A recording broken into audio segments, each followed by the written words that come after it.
Morse code message broadcast by the Coast Guard on Saturday. Fair winds and following seas with 73s, that's radio talk lingo for best wishes, 73s from all of us. And with these words, transmitted in the Morse code's familiar dots and dashes, the Coast Guard shut down its Morse code service. So I kind of feel sentimental about that. It was a good job, and it was fun, and I still miss it. I still like to send code. I still like to take code. 70 words a minute, yeah. I think I was pretty good. Anyway, let's see. Listen, I want to say also a thank you to Bob Lucino, former city councilman in Missoula. And Mr. Lucino traveled to Ireland this year, to the north of Ireland, to the 6 counties controlled by Great Britain. And he was there, as I understand it, on an interfaith mission, trying to understand some of the difficulties there and the violence and the killings. And I just want to take my invisible hat off to Bob Lucino and others like him who go all the way from a small town in Montana across the world and across the Atlantic Ocean to see what they can do as individual citizens to bring some peace and calm to an unsettled and violent land. The killings go on. I mean, we read about Bosnia and we read about Mogadishu, and we forget that every week. I was reading the Irish Times newspaper today, an earlier edition from this month, and the slaughter of women and men and children continues. The violence continues in the north. The IRA gets a lot of accusations, but indeed it's the Protestant paramilitary organizations which are now contributing the greatest amount of violence to that situation. So thank you, Bob, and your colleagues and others who are traveling there. And I also came across an interesting thing which I think has some applications for the United States. In Ireland, in Dublin, for example, which contains about 33% of the Irish population, the Irish population is only about 3 million and some, and Dublin contains 1 million. There's a terrible unemployment problem. I think it's officially at least 20%, the worst in the European community. And so like in the United States, the Irish government has constructed a lot of public housing, which is really kind of ghetto housing on the outskirts of Dublin, you know, miles outside of the city center. People are on the dole, what we call welfare here in this country. They have children that they're trying to bring up. And meanwhile, in the west of Ireland, Dublin is on, someone can call me if they want to correct my geography, but Dublin is on the Irish Sea, facing across towards Great Britain. But to the west of Ireland, on the Atlantic Ocean, that's all rural territory, and a lot of villages there are dying because the people are leaving, and the people have left. There's abandoned housing, and cottages, and abandoned farms, and schools are closing because the Irish government, just like in the United States, if you get down to where there are only 2 or 3 children in the school, then the government closes the school. There's not enough students there to make it economically feasible. So in Ireland, what they're doing is kind of an outward, a rural migration. And so people who are living in this public housing projects, these dismal public housing projects in Dublin, are being invited and encouraged to move to the west of Ireland to build up these communities They're already on the dole in Dublin, and there's no way out because there are no jobs. There are no jobs. So there's really no increase in welfare costs for these people to be resettled in a calm place in the west of Ireland, to rejuvenate those communities there, to have their children safe from violence, to get away from the drug problems in Dublin. Yes, Ireland has drug problems just like we do. And there are now 2,000 families that have been resettled in good housing in the west of Ireland. And it's something that years ago I wondered about for Montana. Why is it that we couldn't think about ways to resettle some of our own American brethren from the inner cities all across the country? Those who are willing. I mean, this is a voluntary thing. You have to apply for it. And be resettled. I mean, what's the difference between receiving welfare in New York and being on Social Security payments in Los Angeles, and being on the same setup here in, for example, the rural parts of Montana, which, like the rural parts of Ireland, some of our villages are also fading away because there's no one left there, just a few families. But there's housing there, and there's schools that need pupils. Paul Goodman, who is a writer now dead, sociologist and a writer, Paul Goodman. He's a hero of Richie Doyle's, an MCAT producer, and Richie Doyle is also on the Speakers Bureau for the Montana Committee for the Humanities, doing a great gig of the Montana cowboy Teddy Blue. But Richie has kind of rejuvenated my interest in the writings of Paul Goodman. And Paul Goodman, 30, 40 years ago was writing about what our opportunities to resettle urban youth in rural atmospheres. Give them another shot. Give them a leg up. So that's an interesting proposition. Let's go up to Great Falls. Now this is not that difficult. It's just a newspaper, so no one should be frightened. We got a big censorship on the front page of the Great Falls Tribune, and we have a robotic crew tonight. So you won't be able. Let me see. How's that? Well, I can just about see that there. Anyway, it's the front page article. Art show, just not appropriate. Okay? Now, this was a show put on. There's two parts to this because we're going to go on to the sports pages of the Great Falls Tribune. So bear with us here. There's an interesting connection between the school superintendent, who is also a member, I think he has been in the past, if not now in the present. He's a member of the Montana Arts Council, Larry Williams, who's the school superintendent in Great Falls. Okay, so the Paris Gibson Museum put on a show, and it was designed for school children as well as more older people. And every year, groups of school children go down to the Paris Gibson Museum to see the show and learn something.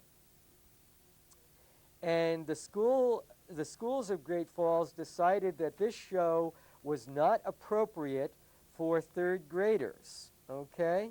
Okay, now let's go into some of the nitty-gritty.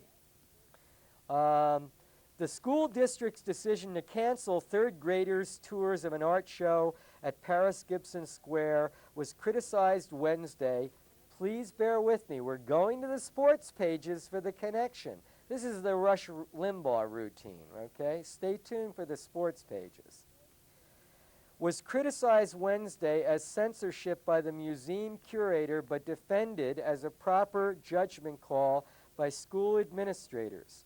Museum curator Barbara Racker, who organized the exhibit, said she was shocked and dismayed that 6 principals are making the decision for parents and teachers. Somebody may not agree with the Native American or Mexican artistic and cultural viewpoint, but they shouldn't prevent others from seeing, Racker said. She's the curator, Racker, stressing she was speaking for herself and not the museum. And she was speaking for herself because her board of directors asked her not to go public with her complaints. School Superintendent Larry Williams denied there was any censorship involved.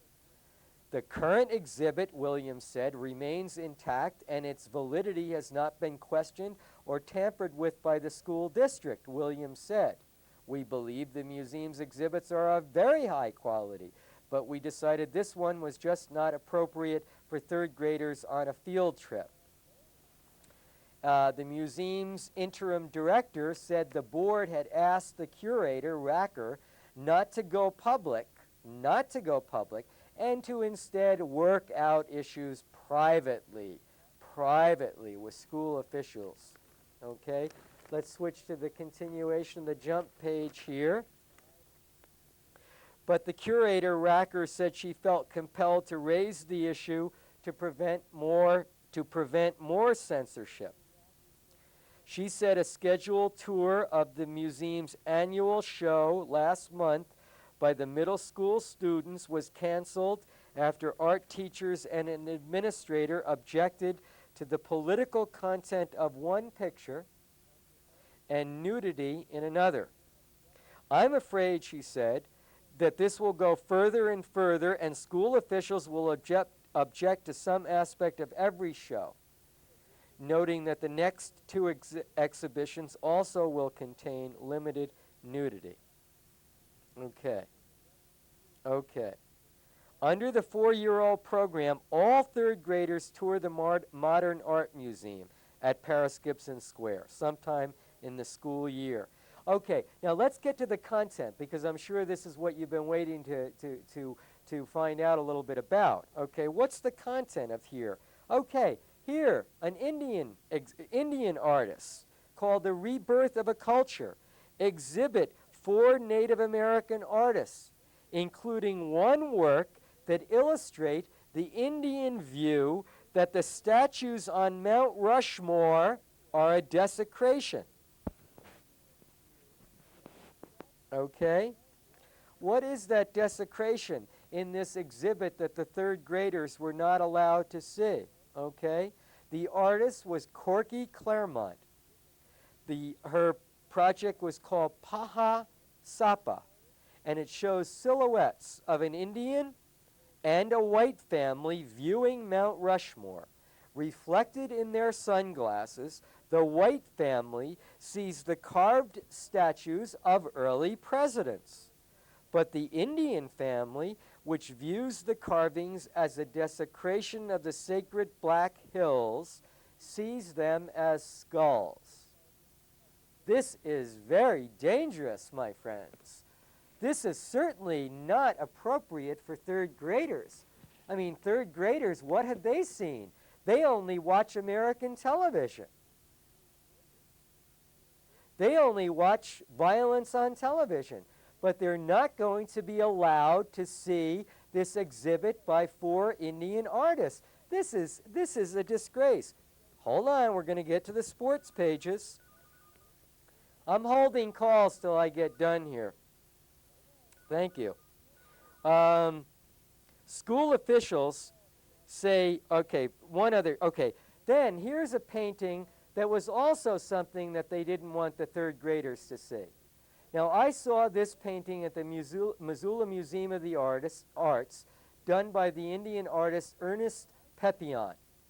He's a handicapped, he had an accident, he's in a wheelchair. It was a very exciting exhibit I saw at the Missoula Museum of the Arts.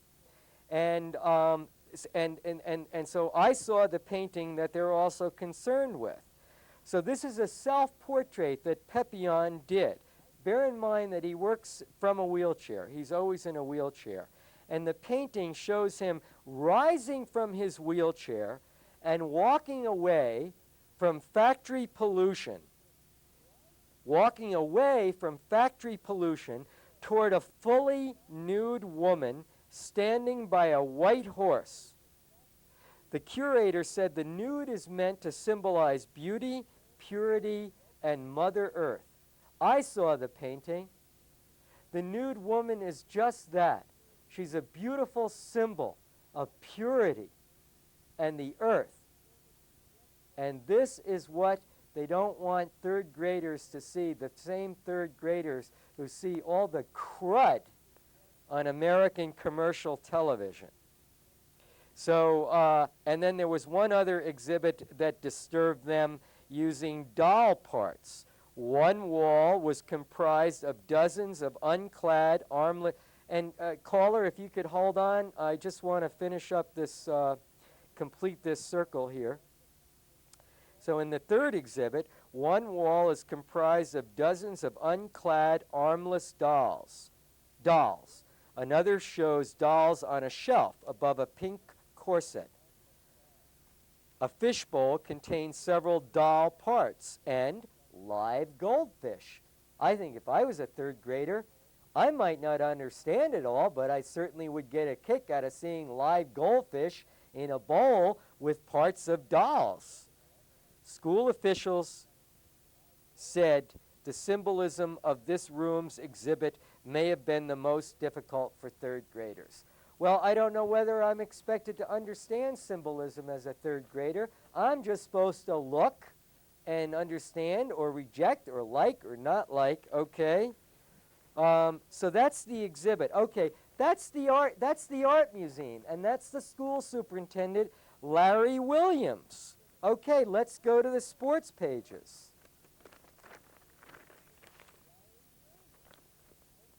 The election of it, this is the same newspaper, this is today's Great Falls Tribune.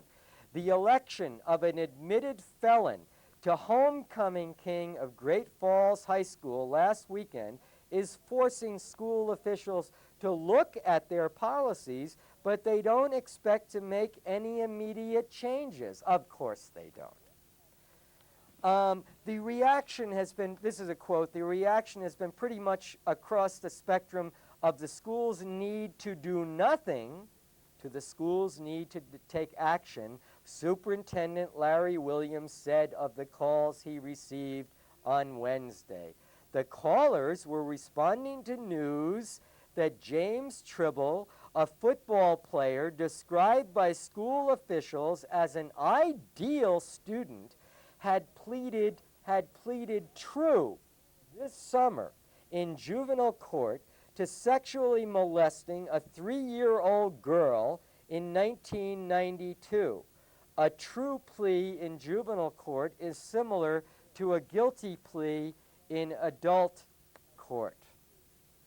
I need more information before I decide what we need to do, said the chairwoman of the Great Falls School Board, Mary Dunn. Okay, I think that's enough to make the comparison. So the Great Falls School District, Larry Williams, the superintendent, is canceling a tour by third graders of an exhibit of art at the museum, but they don't know what to do about an acknowledged molester of a Great Falls high school student who is an ideal student who said true to the charges that he had molested a 3-year-old girl. I don't know what's going on. Okay. Hello, you're on the air. Hey, Matt. Oh, Hello. God, I guess I have to leave the room. When you're talking about censorship in Great Falls, I thought I'd bring it back to our own little community. You saw the paper yesterday where the council is considering cutting public comment because they're tired of tirades, they're tired of being harassed and abused.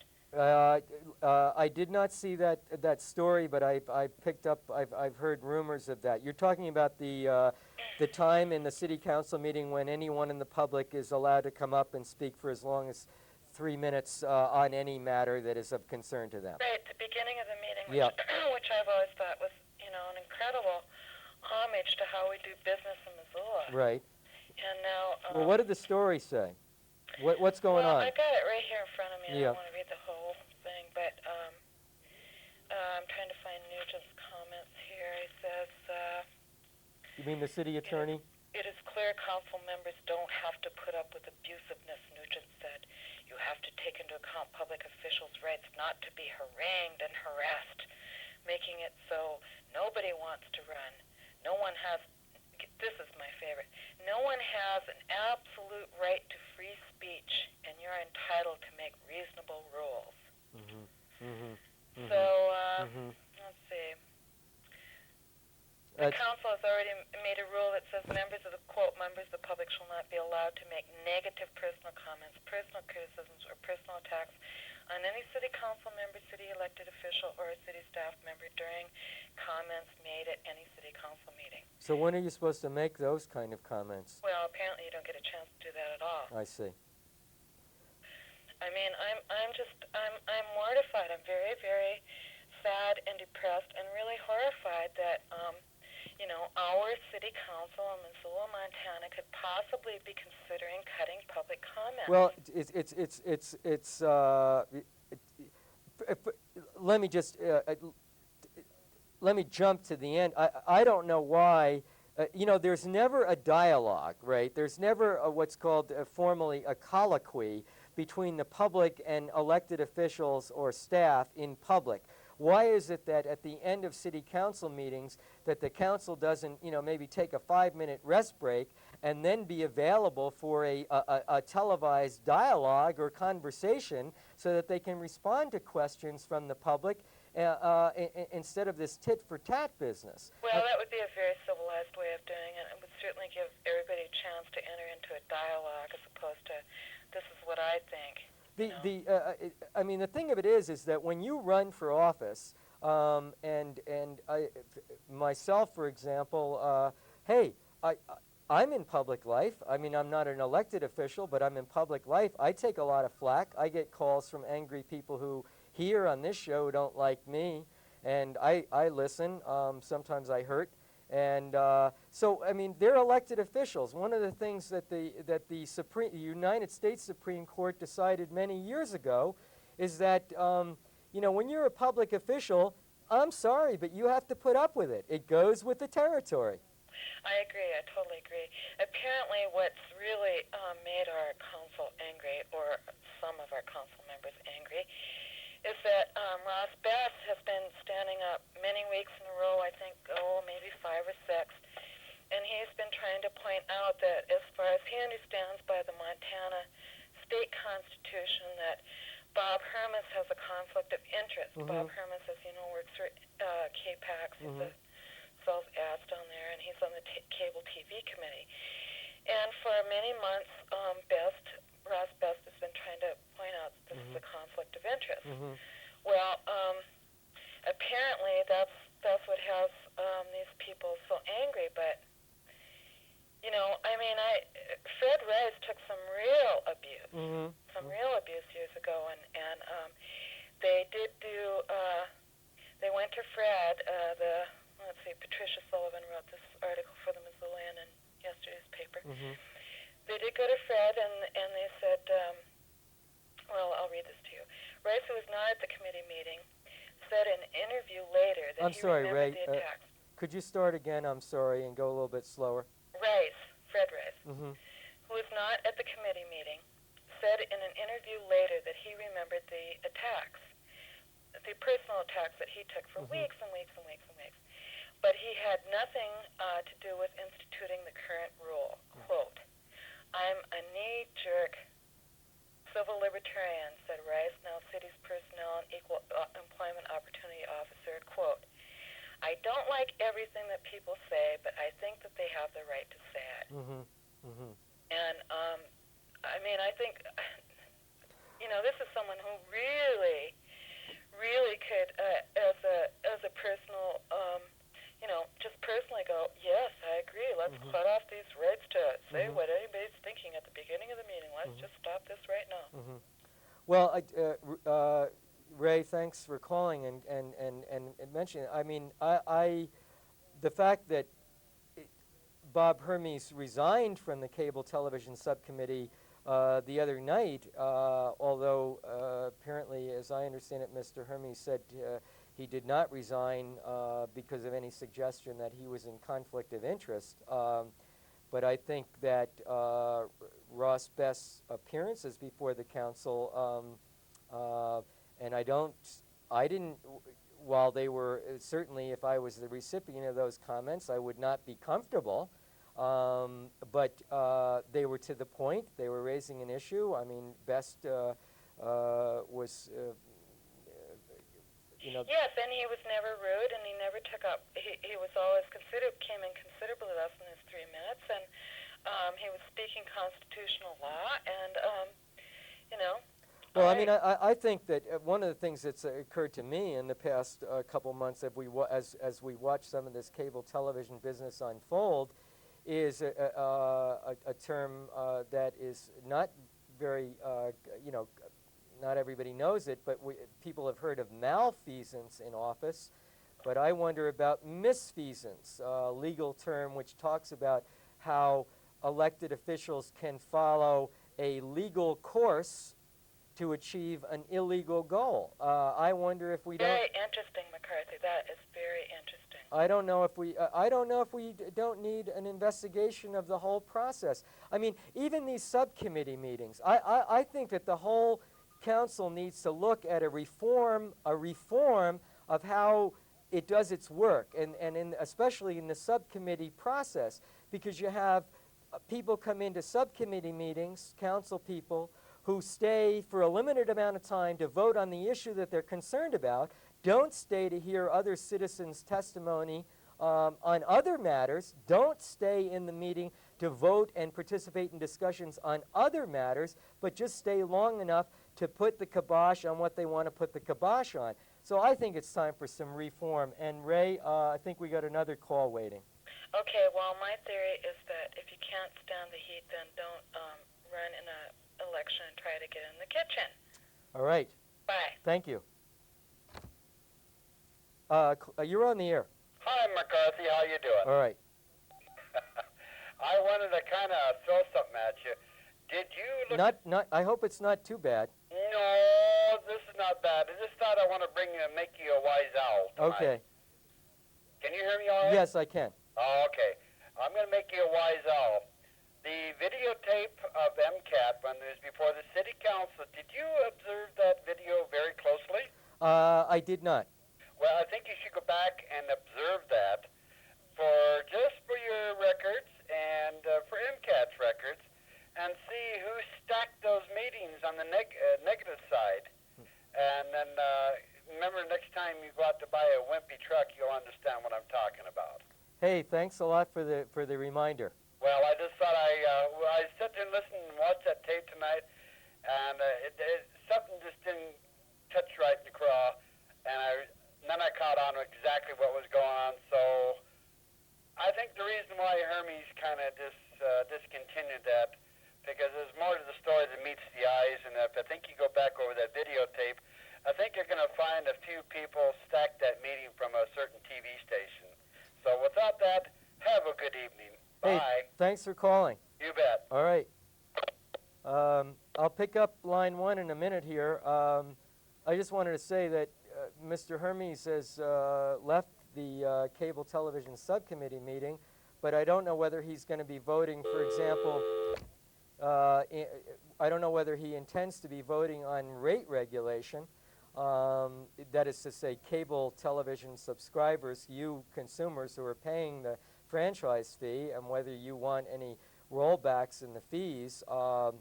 Mr. Hermes' station, as broadcast stations in Missoula, have been in a ongoing dispute with the cable industry about whether the cable company will carry their station. So I don't know. That puts I would think that puts council members who are working for those stations in a rather peculiar position in terms of whether they vote yes to rate regulation or whether they vote no to it.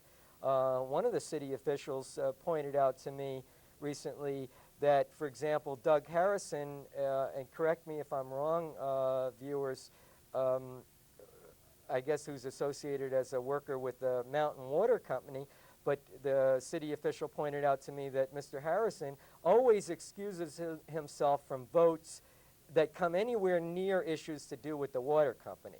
And it was suggested by this city official that Mr. Hermes might follow the same course. Hello, you're on the air.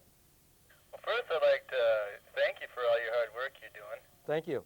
And I was wondering, what portion of the taxpayer dollar is actually supporting, or the Missoula taxpayer dollar supporting the MCAT? There are no tax dollars supporting Missoula Community Access Television. No tax dollars. If you're a subscriber to cable television, there is a franchise fee that is collected, as you probably know if you're a subscriber, and that goes to the city. That franchise fee is 5% of the cable company's gross revenues in Missoula. So it is just cable subscribers, not all taxpayers, who pay that fee. Now, to be more specific in response to your question, the last figures that I hear is that the city collects, the 5% amounts to, on a yearly basis now, somewhere around $180,000. And up until recently, or up to the present time, Missoula Community Access Television has been receiving about 100,000 of the 180,000. Oh, and tell me one more quick thing. Yeah. When you speak of reform in the cable TV business, tell me exactly what your goals are with that reform, or tell me your methods as to how you're going to attain those goals. Well, I think my function a lot of the time is to ask questions. I don't have all the answers, and so I guess I wasn't speaking so much. I have been most directly concerned with the business of the cable television subcommittee, but I wonder if the problems that we see there in those subcommittee meetings are not echoed to one degree or another at other city council subcommittee meetings. That is to say, the ability to participate on the part of citizens, good public notice, okay, you asked specifically. I do have some specifics. That every city council member should report any what are called, as I understand the law, ex parte, E-X-P-A-R-T-E, ex parte conversations with interested parties. That is to say, if the cable company calls up a city council person and says, look, can you help me out on this? Or this is what I want to accomplish. I think that maybe we should start, city council people should start reporting not their ordinary conversations with citizens that call up and say, well, I'm concerned about this and concerned about that. But when a company or a corporation calls up and says, this is the way I think you should do it, right? That's an ex parte conversation. Jim Nugent or other lawyers can correct me, and I'm sure that they will. But at least that's the general idea. What is going on out there that we don't know about? I always want more information. The other thing that I think would be helpful in subcommittee meetings is that, Missoulians are pretty avid viewers of C-SPAN. Yeah. Why don't we have a Missoula span? Why doesn't the city take the money that it is collecting from you subscribers and buy the equipment needed and station it permanently in subcommittee meeting rooms so that they flip a switch and it goes on to the channel so that all of Missoula can watch the business of the city. Right. So that would be a possible reform. Okay, well, thank you. Thank you. I love you. Thank you.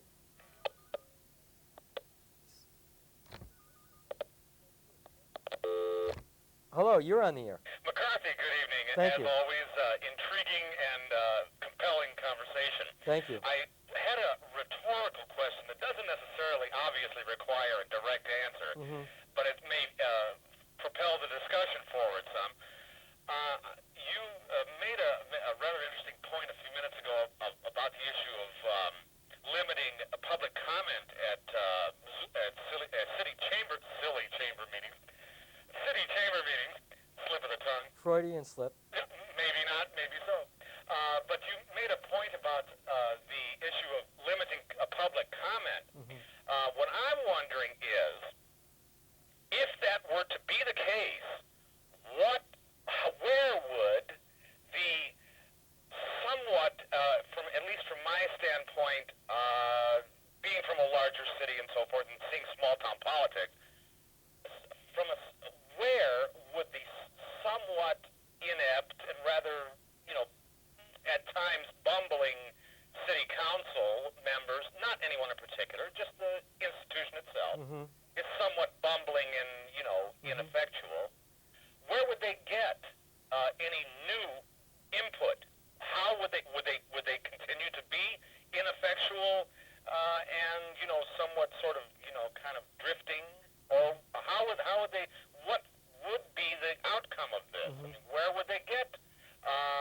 I don't think I have anything really startling to respond to other than certainly, you know, the public comment period I find valuable, and I certainly have used it on a number of occasions. But I do miss the opportunity to have, and I realize that people can't go on all night. I mean, these people, these city council I mean, I've said before that they've got an enormous job. They're underpaid. They're overworked, and so I mean, I don't want blood out of a stone.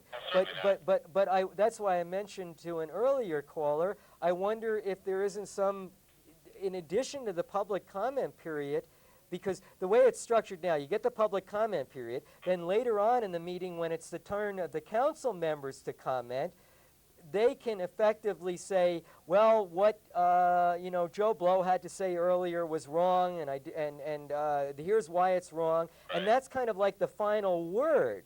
So we don't have a dialogue going. There's no meeting of the minds. Well, You know? I mean, we don't even have the chance to have a meeting of the minds, and so that's why I suggested, well, I wonder if there couldn't be at least, let's say, a half an hour set aside, either not necessarily on city council night, but on another night in which the city council gets together for a dialogue with the citizens, and they respond to questions from us and from the press. If national politicians can do it and Yes. garner all manner of Yes. you know, superfluous, superficial publicity Right. over it, why can't local politicians do the same thing? Right. Yeah. I mean, one of the things that came up in this whole cable TV stuff is that the city or some city council people say, well, we're not getting the service that we expected from MCAT, right? What? And so, but I had city council candidates and sitting people, people sitting on the council who came into some recent candidate shows, some of whom had never been here before in 4 years. I mean, why didn't they do something with the fire department or the police department or public health and safety? I mean, the equipment is all here. It's for everybody. They could walk in just like I do. This is not some special privilege that I have. Right. So they're not even taking advantage of the facility as it is, even as they complain about it. Right. So why aren't they down here saying, this is the work that I do. This is the problems that I have. Let me explain to you why I voted this way. Or this is, can you call me, you know, why can't they be on the air taking questions from callers? It's quite possible that there may be many factors in that, the situation the way it is, and it's one of them, a couple of them might be, one, their inexperience in doing such things, which is really not an explanation or a reason. And it's also possible too that they could, some of them may very well be afraid to do it. That is, for fear, the fear of what exactly they may come up against if they were just to do as you suggest. Come down to MCAT Studios, sit down for an evening of a conversation. They may be afraid of what may come out of the public, from public conversations. Well, you know, I mean, I think that Missoula is not unlike the nation and not unlike the world. Absolutely. And what they don't seem to be, some of them don't seem to be picking up on the fact is that we're a large part of the community, whether it's Missoula or the state or the nation, is extraordinarily dissatisfied with the action of the legislature. Absolutely. Whether it's the federal legislature or the state legislature or the city legislature, and they're not responding to that. Now, let me back up one and say that I think it's important that viewers know that I was very, I don't know that I was surprised, but I was interested to hear it, because I had, I think, 3 candidate shows on MCAT before the primary. And I don't know how many saw all of those, but most of the people, not all of them, but most of them, Republicans, Democrats, incumbents or challengers, libertarians, but the vast majority, not everyone, but the vast majority said it is time to reorganize city government. They had different ideas. Some of them were talking about city-county consolidation. Others were talking about that, kind of city-county departmental consolidation. Right. But the vast majority said it is time for some changes. I'm wondering, well, it's all well and good for them to say that, but let's hear about it. What are the changes? That's what I'm getting at. I fully agree with you that there's they should allot some time, or because I know that MCAT's time is free in that sense. They should get together if they really have a concern. If they really do want to do what they're saying, rather than just saying it just to sound good. The sound bite on the evening news trip, politicians fall into it all the time, Well, I mean, it's two quick things. We've got about 8 minutes left, I believe. But this station, this Channel 7, provided more election campaign coverage than any other media outlet in Missoula this year. I'm absolutely convinced of that. And I think that, and I said this at City Council the other night, I raised it as a question, that perhaps this is disturbing to them, that in fact, that this is a community that is interested enough in the process to do the coverage as volunteers. There's probably been, when they talk about money and they complain about money for MCAT, and we'd rather have it for whatever. But somebody should do a calculation here at MCAT, and I would venture to say that there's probably been, in the last 3 years, probably $1 million worth of a mix of professional and volunteer time that has been invested by people. I wouldn't doubt it. So it's not a question of $100,000 a year. That's been matched by $900,000 worth of work done by people here in the community. So I think it is time that they got on the stick and started using the facility instead of complaining about it. Step up to the plate and let's have a good showing. If they screw up, that's okay. That's human nature. Everybody makes mistakes, but at least let's step up to the plate and do something. I just out of sync here a little bit, but the very cable TV business, the very fact that they are even considering, the council, spending $7,000 of fees collected from you, right, the cable franchise fee, to pay the Rattlesnake Cable Company's insurance bill is absolutely out of the question. It's absolutely absurd. Well, I think I may have gotten propelled the conversation forward. So well, have a good evening, and thank you very much for your time. Thanks for calling. You bet. Bye-bye. Well, we got a few minutes left. Let's see here. What have I got? How many minutes do I have left, please? 5 minutes. Okay.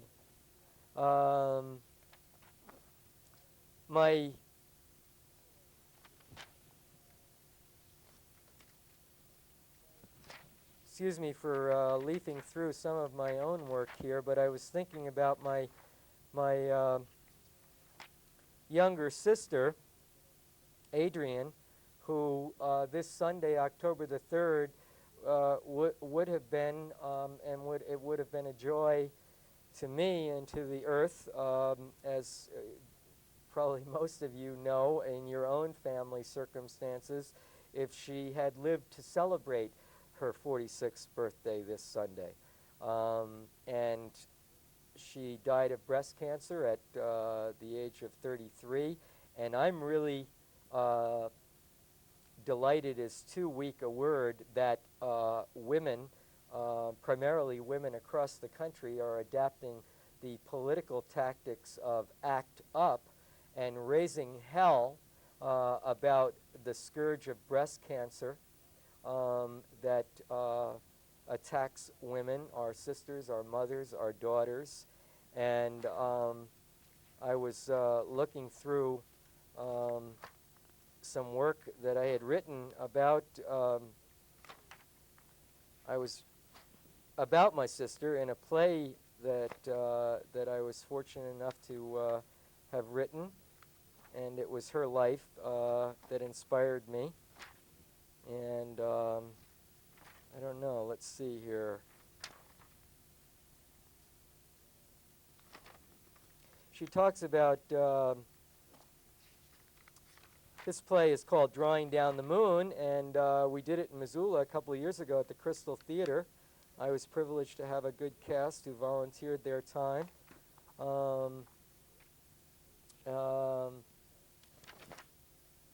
There's a scene between the character that I invented on behalf of my sister, called A.D., and her mother, whose name is Maria, and her doctor. It's set in Montana, and A.D. is living in Montana, and her doctor is there, and her mother is there, who's visiting from the East Coast. And the mother says, "But what are her options, doctor?" And the sister, A.D., says to the doctor, "No, doctor, you want me to absolve you. Okay, it's not your responsibility. I'm not getting much better. But I hate the way you always stand in your office. A.D., we've got 3 options here. Well, I'm opting to stop the chemicals for a better woman tomorrow. I don't want anybody tooling around with my body anymore. I'm used up. I'm tired." The doctor says, "Hey, we were friends before I was ever your physician." A.D. replies, "We were acquaintances. Your wife was on a tourist trip through the feminist community, and when you showed up at some anti-nuke meetings, we all pretended that most human beings are pretty swell, no matter what." The doctor says, "What am I supposed to do? Drop everything and become a revolutionary vegetarian? Contact Steve Peters for Rolfing, Laetrile, and tarot readings? Will attend all demonstrations against injustice?" Well, A.D., you expect more than most folks who walk in my office. I'm not the miracle worker you were looking for, and you ought to get over the idea you're the only person who's ever going to die. And she replies, "No, not the only one, but the only me." The doctor says, "And I admire your spunk. I wish I could make you strong." And she says, "No, you're smug because I eat herbs and flowers and do sweat lodges, dance in circles on the mountain, chant at the moon." The doctor says, "It may be as good as anything I can do, but I only want to give you some relief, a few more months. You said you needed a little more time." Well, we're running out of time, and I'm running out of emotional steam here. And I'm sorry if that's not completing the circle. But anyway, it's been a good evening. And so that's that. I really wanted to say happy birthday to my sister. And I believe that she's up in the stars there. And I think we're all riding the stars. And sometimes it's a tough ride, and fast and furious and hot and cold, and but it's worth the ride. It was worth the ride for my sister, and it's worth the ride for all of us. And I appreciate you for watching and listening, and I appreciate all the people who help make life in Missoula so sweet. And thanks, everybody, and bring up the music, and I'm going to say good night. Thanks for listening.